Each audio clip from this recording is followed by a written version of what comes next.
In this video, we are going to take a look at the black and white image adjustments that you can do. So go up and click on Image Adjustments and then go down to black and white. You can see that the shortcut key here is Alt-Shift-Control-B or Option-Shift-Command-B on Mac OS. So when we select this, this is going to allow us to adjust the image that's whites and blacks and lights and darknesses based on their colors. So for instance, we have this blue sky. We know the sky is blue, and we can adjust how black or gray or white we want that to be by adjusting the slider. So as we begin moving this down, it'll actually make that sky darker, and as we move it up, it'll make it brighter. So this is a great way to come in here and get a nice looking black or white image, and then you can hit OK and it'll save that out for you.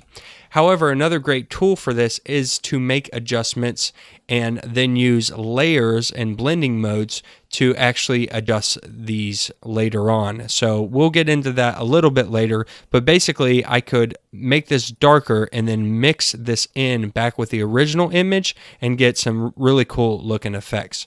Same thing with all these other colors here. So for the greens, we know that there's a lot of green in this image. We can make them brighter, or we can darken up those greens and see where they're at.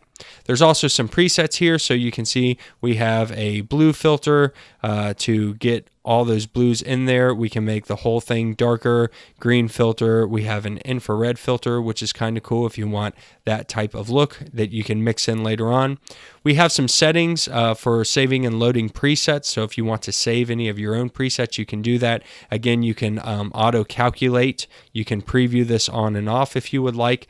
And then at the bottom, we have another thing that is the tint option. And this is really cool because we can tint the whole image any color that we like. So this is another way to go about getting something like a sepia filter. So if we went to maybe like an orange and we adjusted the saturation, you could see that the changes that would make here using that tint. And then you can come up here and again adjust these individually and get the exact kind of look that you're going for.